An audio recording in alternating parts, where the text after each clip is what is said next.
아멘. 오늘 어버이 주일입니다. 복된 날에 우리 부모님들에게 하나님 은혜가 함께 하시길 바라고, 또 우리 자녀들에게는 믿음으로 부모님에게 효도하는 그런 자녀들이 되길 바랍니다. 오늘 본문은 사도행전 7장인데 이 내용은 스데반이 순교하는 장면입니다. 그래서 순교한 스데반은 효자일까 우리가 생각해 볼 수 있습니다. 그래서 스데반이 왜 순교하게 됩니까? 6장 12절, 13절, 14절에 보면 그 내용이 나옵니다. 백성과 장로와 서기관들을 충동시켜 와서 스데반을 잡아가지고 공회에 이르되 거짓 증인들을 세우니 이르되 이 사람이 이 거룩한 곳과 성전입니다. 율법을 거슬러 말하기를 마지 아니하는도다. 스데반이 성전과 율법을 거슬러서 말했다. 성전과 율법을 무시하고 모욕했다. 그것이 그 죄목입니다. 그의 말에 이 나사렛 예수가 이곳을 헐고 또 모세가 우리에게 전하여 준 규례를 고치겠다함을 우리가 들었노라. 유대인들은 자기들이 성전에 대해서 자부심을 가지고 있고 율법을 조금이라도 변경하거나 바꾸는 것은 나쁜 놈이다, 그런 생각을 하고 있는데, 스데반이 증거하는 그 예수는 성전을 허물라 그렇게 말하고 율법을 고치겠다 했다. 그러니까 이놈 나쁜 놈이다, 조상을 무시하는 놈이다, 그래서 호로자식이다, 그런 식으로 지금 스데반을 고발하고 고소하는 것입니다. 스데반은 그 말을 듣고 법정으로 말하면 최후의 진술을 말합니다. 스데반의 말한 내용이 좀 긴데 우리가 성경을 읽으니까 본문이 길어서 그렇지 실제로는 한 3분, 4분 정도만 말할 수 있는 내용입니다. 그래서 자기가 최후의 진술을 한 3, 4분에 걸쳐서 이렇게 쭉 말했는데, 놀라운 사실은 그것이 이스라엘 역사 전체를 관통하는, 이스라엘 역사 전체를 가지고 말하고 있습니다. 저나 여러분이나 한 아브라함의 후손이다, 그 이야기로부터 시작합니다. 스데반이 가로되 여러분 부형들이여 들으소서. 이 부형들이란 말은 부모님과 형제란 것이죠. 형님들, 아버님들, 형님들, 제 말 좀 들어보십시오, 그 말입니다. 그 말은 저도 유대인이고 저도 아브라함의 후손이라는 뜻입니다. 스데반이라고 하는 이름은 그 이름만 봐서는 헬라파라고 할 수 있습니다. 그래서 헬라파라고 하는 것은 헬라어를 쓰는 유대인이기 때문에 디아스포라 유대인일 가능성이 많습니다. 그래서 히브리파 유대인들이 볼 때는 저놈은 정통이 아니지 않는가, 왜 헬라어를 쓰느냐, 그렇게 생각할 수 있습니다. 그런데 이제 스데반이 나도 아브라함 후손입니다. 다시 말하면 제가 비록 교포지만 한국 사람입니다. 우리 부모님들 다 한국 사람이고 저는 우리 배달의 민족인 것에 대해서, 한국의 전통에 대해서 제가 늘 긍지를 가지고 그렇게 살아왔습니다, 그 말하는 것 같습니다. 여러분 부형들이여 제 말을 좀 들어보십시오 하면서 과거 역사를 관통해서 말하고 있습니다. 역사를 말하는 이유가 무엇입니까? 역사에서 우리가 배울 수 있기 때문에 그렇죠. 역사를 통해서 우리가 잘못과 잘한 것을 살펴볼 수 있습니다. 역사를 공부하면 우리는 같은 잘못을 반복하지 않을 수 있습니다. 그리고 이미 우리가 밝혀진 사실에 대해서 새롭게 연구할 필요가 없습니다. 그렇죠? 공산주의에 대해서 우리가 지나간 역사를 살펴보면 공산주의가 망한 이념이라는 걸 다 알 수 있습니다. 전 세계의 절반을 공산주의가 차지한 적이 있었습니다. 그러나 70년 만에 공산주의 종주국이었던 소비에트 연방이 무너지고 지금은 우리가 또 공산주의 이념이 다 잘못된 것 다 알고 있습니다.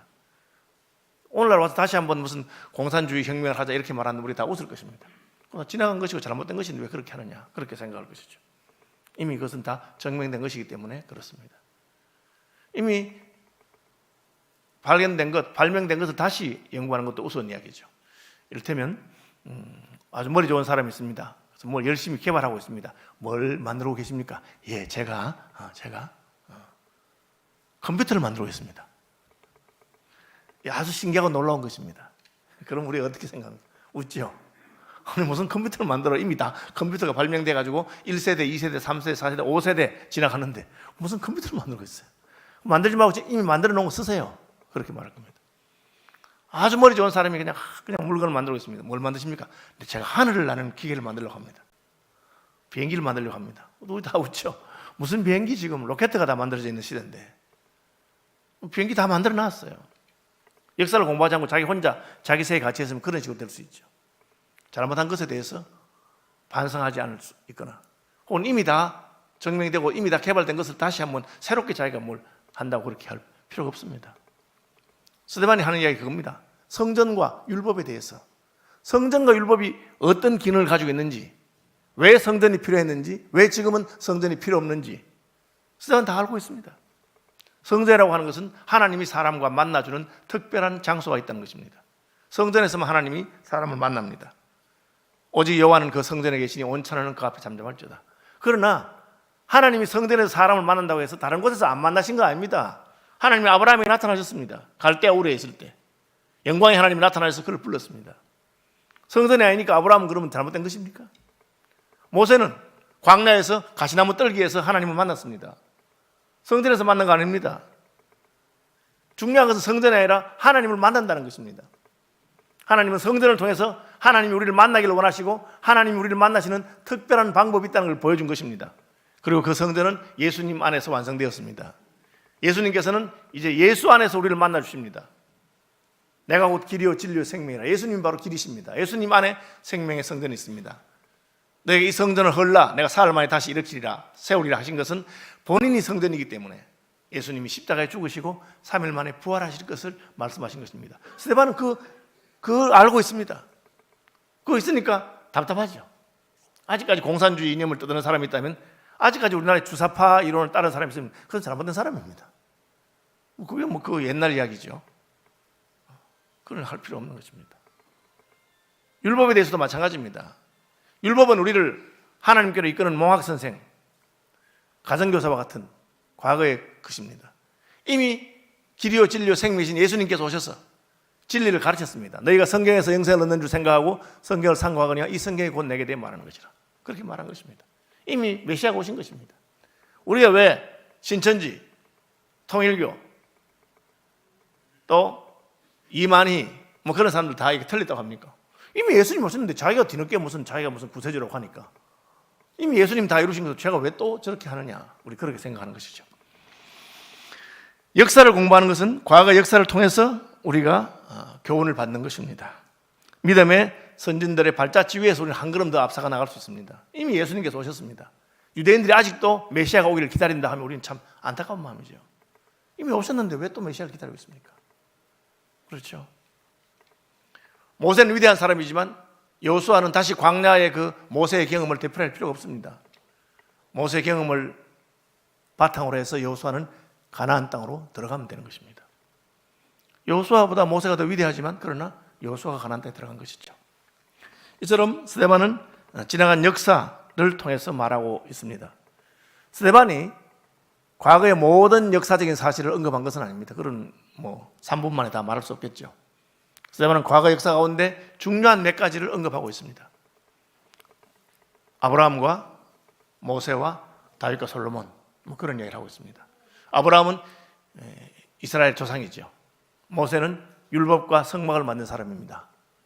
그리고 다윗과 솔로몬은 여러분들이 그렇게 주장하는 성전을 세운 사람들입니다.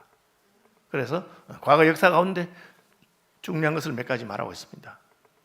역사라고 하는 것이 실제로 과거에 일어난 모든 일들을 모아놓은 것이 역사는 아닙니다. 과거에 일어난 일 가운데 어떤 것이 더 중요하냐, 어떤 것이 더 의미가 있느냐를 밝히는 것이 역사죠. 그래서 우리는 역사가 객관적이지 않다고 생각합니다. 역사는 주관적입니다. 역사는 어느 것이 더 중요한 것인가 아닌가를 판단하는 역사관에 의해서 결정됩니다.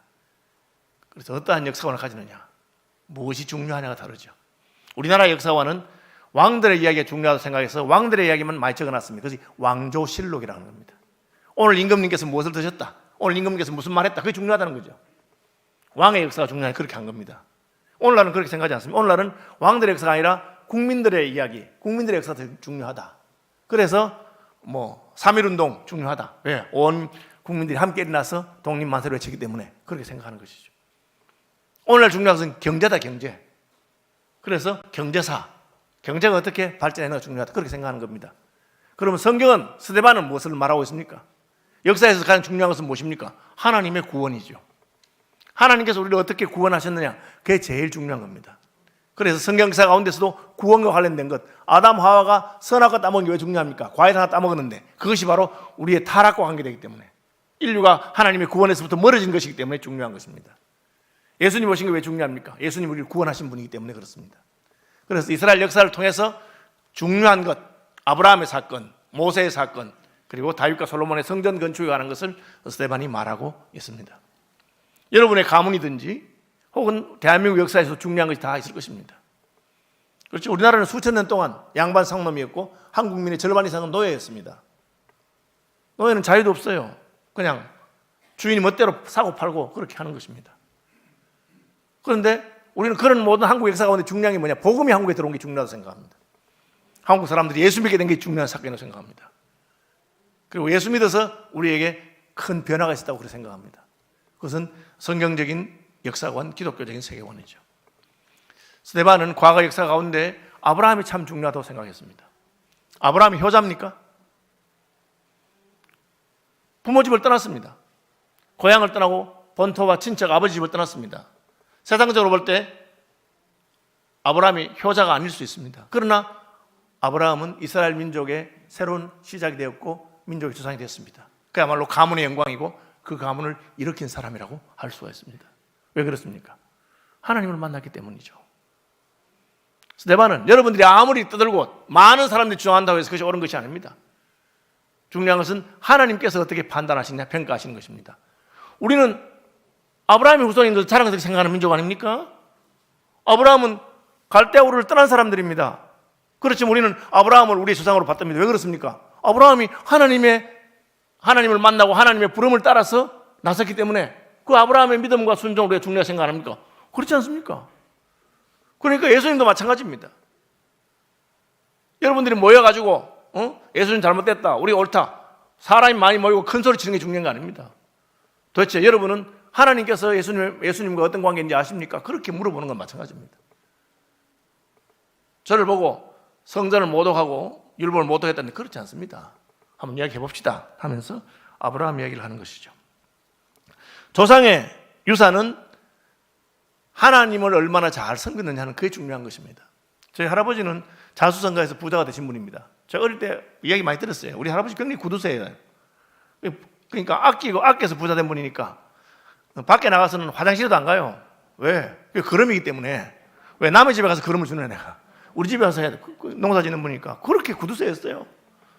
뭐 새끼 토막 하나도 밖에서 이렇게 떨어진 거 있으면 주워온다 그런 분이었어요. 그래서 논농사만 백마지기, 대구에 지금 제일 비싼 수성구에 그 논농사만 몇만 평을 하시는 그런 분이에요. 그렇죠? 근데 그건 저는 별로 되게 자랑스러운 이야기 아니에요. 전혀 우리 할아버지의 자랑스러운 이야기 뭡니까? 말년에 아프셔서 예수 믿은 거죠. 예수 믿게 된 것이죠. 그것이 우리 가문의 중요한 이야기입니다. 아브라함이 갈대아우르에서 무슨 우상을 섬기는 그 동네에서 우상 만드는 직업하고 있다가 부자 됐다. 그런 거 중요한 거 아닙니다. 어느 날 그에게 영광의 하나님이 나타나셔서 그가 하나님 만나고 하나님 말씀대로 고향을 떠나서 아버지 집을 떠나서 이곳에 오셨다. 그때는 그야말로 아무것도 가진 것 없고 땅 한 편 없는 사람이었지만 그분이 바로 우리 조상 아닙니까? 당신들의 조상이 우리 조상이요. 그게 바로 우리 믿음의 조상입니다. 저는 우리 할아버지 위에 그 위에 누가 있는지 별로 관심도 없어요. 그분들이 뭐 양반이었든지 상놈이었든지 그게 뭐 중요하겠습니까? 저게는 의미가 없는 것입니다. 이스라엘도 마찬가지입니다. 아브라함 위에 있지만 데라도 있고 있지만 별로 관심이 없어요. 아브라함이 중요해요. 왜? 아브라함이 하나님 만나서 믿음으로 시작했기 때문에 그게 중요한 것이죠. 그 얘기를 하는 겁니다. 아브라함이 효자였는가?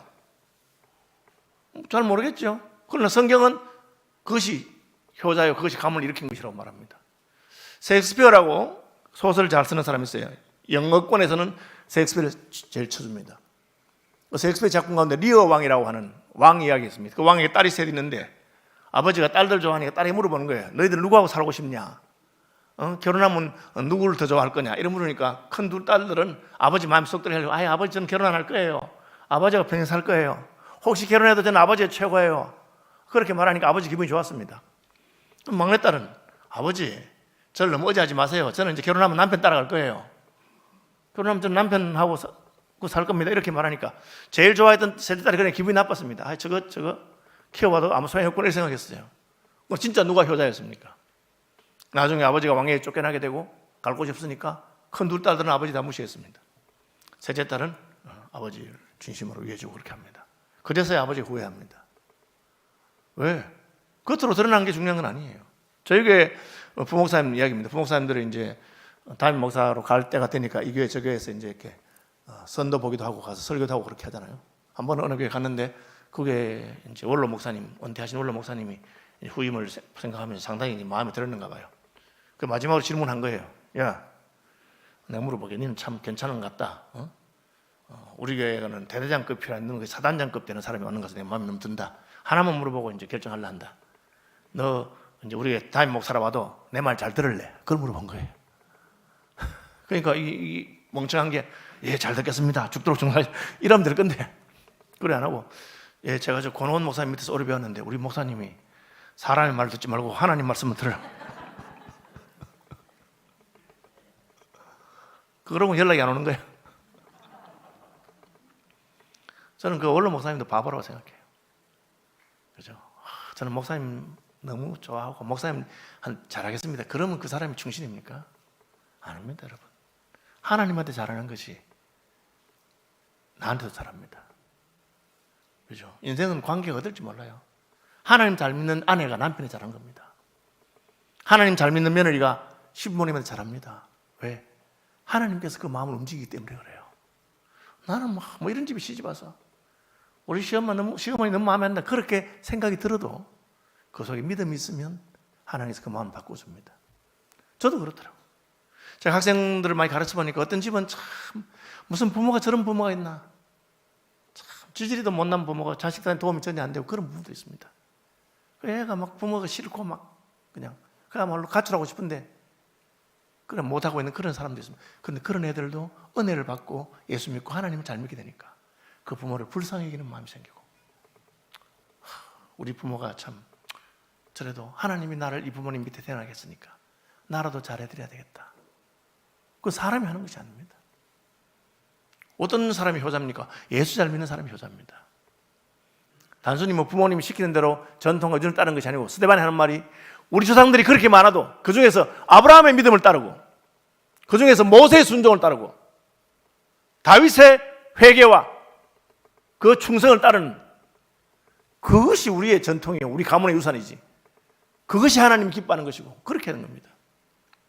아브라함이 비록 육신적으로는 본토와 친척과 아버지 집을 떠났지나 그러나 그 순종 때문에 우리 가문이 생기고 우리 민족이 생기고 우리 나라가 생겨난 것 아닙니까? 그렇게 말하는 것입니다. 모세가 젊은 시절에는 애국 힘이 막 불타올라가지고 자기 동료 민족들을 살리고 싶어서 자기 동료인 히브리 사람을 괴롭히는 애국 사람 때려 죽였습니다.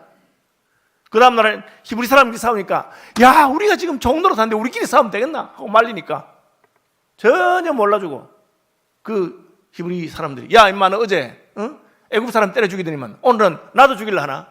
네가 무슨 뭐야, 벼슬이야 뭐야, 네가 우리 관리야, 네가 우리 재판장이야, 그렇게 말했어요. 어제는 애국 사람 죽이더니만 오늘은 우리를 죽이려고 하나? 그 말 듣고 겁이 나서 모세가 도망가서 광야에 40년 있었습니다. 나이 80이 돼서 힘도 없고 늙었는데 하나님이 나타나셨습니다. 모세 부릅니다. 내 백성을 구원해라. 죽어보셔서 늙어서 내가. 그런데 모세가 그 말을 순종했기 때문에 하나님께서 모세를 통해서 이스라엘 백성을 구원합니다. 네가 무슨 관리냐 재판장이냐 그렇게 거부하던 백성들의 관리가 되게 해주셨습니다. 하나님이 관리가 되고, 그 다음에 재판장은 아니에요. 관리와 재판장이냐 했던 그 모세를, 그들의 말이 누가 너를 관리와 재판장으로 세웠느냐 하며 거절하던 그 모세를 하나님은 천사의 손으로 관리와 속량하는 자로 보내셨으니, 앞에는 같고 뒤에는 달라요. 네가 무슨 관리냐 재판장이냐. 왜? 관리가 재판장이거든. 왕이 재판하고 높은 사람이 재판하거든, 옛날에는. 그런데 모세는 관리지만 재판장이 아니고 속량하는 자입니다. 속량은 뭐냐? 잘못한 사람 빚을 대신 갚아주는 사람이에요. 책임져주는 사람이에요. 누굽니까? 예수님이죠. 예수님이 재판하러 왔습니까? 내가 너희를 재판하러 왔다고 생각하지 마라. 내가 재판해도 이미 너희는 다 재판받았다. 나는 너희를 구원하러 왔다. 대속하러 왔다. 모세가 그렇게 된 겁니다. 전에는 모세가 어려운 일을 하려고 막 백성들 하니까 네가 재판장이야, 네가 관리야, 그렇게 거부하던 사람을 하나님을 만나고 나니까 하나님께서 모세를 백성들의 관리가 될 뿐 아니라 백성들을 속량하는 사람으로. 광야에서 얼마나 많은 이스라엘 백성들이 잘못했습니까? 나중에 하나님이 화가 나서 모세야 내버리자, 저것들 내버리자, 내가 새로 시작할게, 내가 너로부터 새로 시작해도 되겠다 내가. 그러니까 모세가 하나님 차라리 제 이름을 생명책에서 빼시고 제 이름을 빼시고 제 백성들을 불쌍히 해주옵소서, 그렇게 합니다. 그러니까 모세가 위대한 거죠. 그런데 그 모세와 같은 일 하신 분이 누굽니까? 예수님이십니다. 스데반이 그 역사를 얘기하는 겁니다. 모세가 젊은 시절에 의분으로 애국심으로 한 그것이 우리 민족을 구원한 것 아닙니다. 하나님을 만났기 때문에, 그가 하나님을 만나고 하나님 때문에 이 민족의 구원자가 된 것 아닙니까? 솔로몬, 다윗 성전을 만들었습니다. 성전이 얼마나 멋있습니까? 솔로몬의 성전을 무너진 다음에 새롭게 수리하고 새롭게 세운 성전이 헤롯 성전입니다. 솔로몬 성전, 스룹바벨 성전, 헤롯 성전 세 가지 성전이 있어요. 솔로몬 성전이 무너지고 그 스룹바벨 성전은 그냥 나무로 만든 소박한 성전이었습니다. 그러나 그 성전을 다시 43년 동안 수리한 게 헤롯 성전입니다. 헤롯은 왕으로서 정통성에 문제가 있기 때문에 자기의 정통성을 보여주기 위해서 성전을 잘 지었습니다. 아름다운 돌과 보석으로 치장하고 했습니다. 제자들이 예수님 보고, 예수님 보세요, 우리 성전 멋있지 않아요? 예. 여러분, 건축물도 멋있게 지으면 그 안에 들어가면 마음이 이상하고 좋습니다. 종교적인 그런 느낌 들고. 그래서 성당을 높이 짓는 거예요. 그죠? 근데 예수님 뭐라 하십니까? 이거 돌 하나 돌에 남지 않을 것이다, 그렇게 말했어요. 솔로몬도 그걸 알았어요. 솔로몬이 성전을 잘 지어놓고 뭘 합니까? 하늘과 하늘들의 하늘이라도 하나님을 모시기 합당하지 않다. 왜? 하나님은 우주를 만드신 분인데 우리가 뭐 좀 돈 좀 들여가지고 만들었다고 이걸 가지고 하나님 여기 계신다, 그럴 건 아니다. 여러분 혹시 보석, 원석 같은 거 보셨어요? 저는 그 자수정 광산에 가니까 자수정 원석을, 겉으로는 그냥 바위처럼 생겼더라고요. 근데 일부를 깨놓으니까 그 안에는 자수정이 다 박혀 있어요. 야, 놀랍더라고. 그 하나에 뭐 수천만 원씩, 때로는 수억씩 한답니다. 그 돌 안에 자수정이 가득 박혀 있으니까 보석이죠, 보석. 자수정도 그런데 루비나 사파이어나 다이아몬드 같은 거 어떻겠어요? 여러분 놀라지 마십시오. 과학이 발전하고 우주선을 보내고 하니까 이 우주의 수많은 별 가운데 어떤 별은 별 자체가 보석이 되어있대요. 보석, 별이. 너무 신기한 거 아닙니까? 지구보다 더 큰 별들이, 그 별 전체가 다이아몬드로 되어 있다고 생각하십시오. 그런 하나님께, 그 우주를 만드신 하나님께 뭐 다이아몬드나 금이나 은이나 그게 뭐 값이 되겠어요? 성전이 아무리 화려하고 멋있어도 성전보다 더 큰 분이 누구십니까? 예수님이시죠. 예수님 그런 말, 성전보다 더 큰 이가 여기 있습니다. 성전보다 더 큰 이가 여기 와서 너에게 전하는데 듣지 않는구나. 스바 사람들, 스바의 여왕이 너희를 심판할 것이다. 그가 솔로몬의 지혜로운 말 듣고자 멀리서 왔으면 그래요. 너희는 성전보다 더 크고 위대한 하나님의 아들이 와도 말 듣지 않는구나, 그렇게 말한 겁니다. 솔로몬이 위대한 점은 성전을 세운 것이 아니라 그 성전보다 하나님이 더 크고 위대한 분인 것을 알았다는 데 있다, 그렇게 말하고 있습니다. 우리 조상들 가운데 믿음의 사람들이 누굽니까? 아브라함이요, 다윗이요, 모세요. 그런 분들이 어떤 분들이냐? 그분들이 하나님 만나고 알은 것입니다. 스데반은 왜 성전이 무너진다고 한 예수님 말씀 봐드립니까? 성전이 끝났기 때문에. 성전의 기능은 하나님이 사람을 만나는 특별한 곳이 있다는 건데 그곳이 무엇입니까? 예수님입니다. 하나님이 교회 안에서, 예수님 안에서 우리를 만나시는 것이죠. 성경의 마지막 제 요한계시록 20장에 보면은 또 내가 보니 하늘로부터 내려오는 거룩한 성 새 예루살렘이, 하늘에서 거룩한 성 새 예루살렘 내려오는데 신부가 신랑을 위하여 탄장한 같더라. 내가 성전 곧 어린 양의 신부를 내게 보여주겠다. 어린 양의 신부가 뭐 교회를 말합니다. 다시 말하면 성전은 하나님께서 자기 백성들을 통해서 이루는 새로운 공동체를 말합니다. 교회지요, 교회. 예수께서 오실 때에 그 귀하신 법에 남는 것이 하나 없이 거두시겠네. 어릴 때 우리 찬송 부르면서 그게 뭔지 몰랐는데 그게 뭐냐? 어린 영혼 하나하나, 그 영혼 하나하나가 보석과 같이 하나님의 거하시는 성전이 된다는 겁니다. 성전은 그것을 상징적으로 보여준 것이기 때문에 예수님이 오셔서 심약교회를 세우심으로 더 이상 예루살렘 성전은 필요 없어요. 지금도 유대인들은 예루살렘 성전을 재건해야 된다, 그게 새로 지어야 된다, 그렇게 생각하는 사람이 있습니다. 우린 그런 생각이 전혀 없습니다. 왜? 더 위대하고 좋은 성전이신 예수님이 오셨고, 예수님이 오셔서 우리를 성전의 벽돌로 삼으셔서 너희도 성전으로 지어져 가느니라. 그래서 하나님 믿는 사람들이 믿음으로 함께 모인 그곳이 바로 하나님의 영이 계시는 성전인 것을 깨달았기 때문에 그렇죠. 그런데 뭘 돌아가겠습니까? 그 새로운 진리를 깨달았는데. 율법이 무엇입니까? 구원으로 이끄는 길이죠. 그런데 예수께서 오셔서 우리를 구원으로 이끄셨습니다. 너희가 성경에서 영생을 얻는 줄 생각하거니와 이 성경이 바로 내게 대해서 증거하는 것이라. 스데반이 그것을 말하고 있습니다. 우리 조상 전부 다가 아니라 그 조상들 가운데 믿음으로 하나님의 부르심을 받고 순종한 조상들이 진짜 우리 조상들이고, 그들의 모든 행동이 아니고 그들이 하나님 만나고 하나님으로 말미암아 깨달음 받고 결단하고 나간 그것이 바로 우리의 신앙의 유산이고, 그 신앙의 유산이 완성되어서 나타나신 분이 바로 예수님이시고, 그들의 믿음이 바랐던 것이 바로 예수님이신데, 그 예수님이 오셨기 때문에 우리가, 제가 성전을 무시하는 것이 아니고 성전의 기능이 끝났다는 겁니다. 율법을 무시하는 것이 아니고 율법을 완성하신 분이 바로 예수님이라신 것입니다. 여러분, 공산주의를 만든 사람들의 이념 가운데 또 우리가 채택할 만한 게 있어요. 평등하게 살자. 그거 좋은 거죠. 그게 공산주의로 됩니까? 그거 되는 게 아닙니다. 어떻게 됩니까? 그것은 은혜 받고 하나님의 사랑으로 되는 겁니다.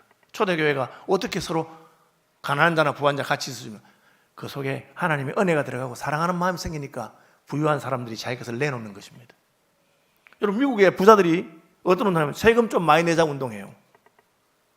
상속세 좀 많이 내자, 우리 세금 많이 내자. 부자들이 우리가 돈을 너무 많이 벌었는데 나누어 가면 좋겠다, 그런 운동하는 분들이 있어요. 어떻게 하면 세금 적게 내려고 변호사를 사고 세무법인을 하는 그것이 부자들입니다, 일반적으로. 그러니까 법으로 아무리 만들어놔도 피할 길이 다 있는 거예요. 그런데 은혜를 받으면 되는 거죠. 스테반이 그 얘기를 하고 있습니다. 그래서 저는 이렇게 생각합니다. 누가 효자가 되고 효녀가 되느냐? 예수 잘 믿는 사람이 효자가 되고 효녀가 됩니다. 왜? 하나님의 은혜가 그 마음속에 참 부족한 점이 많고 문제 많은 부모라고 하더라도 진정으로 사랑하고 존경해 주는 그런 은혜를 주기 때문에 그렇습니다. 어떤 교인이 목사님 진정을 해줍니까? 예수 잘 믿는 교인이 해주는 거예요. 목사한테 무슨 앞에서 아부하고 한다고 해서 그런 사람이 좋은 사람이 착각하면 안 되는 거예요. 바른 소리 할 줄 알고 믿음으로 사는 사람이 진정으로 교회를 위하는 사람이고 목사를 위하는 사람입니다. 그걸 모르기 때문에 목사들 가운데 사람을 의지했다가 실패하고 낙심한 사람이 굉장히 많은 겁니다. 우리가 이제 어버이 주일이니까 부모님들 잘 섬기고 하면 참 좋겠습니다. 그 방법이 무엇입니까? 우리 부모님들의 믿음의 유산을 잘 계승하는 것이죠. 장로교의 신앙 유산을 계승하고 호신교단의 믿음의 유산을 계승하고 그분들이 잘했던 것을 따라서 잘 살면 우리도 하나님 기뻐하는 나라가 되고 교회가 되고 백성이 되고, 그럼 우리 자녀들도 복을 받는 그런 은혜가 있는 줄로 믿습니다.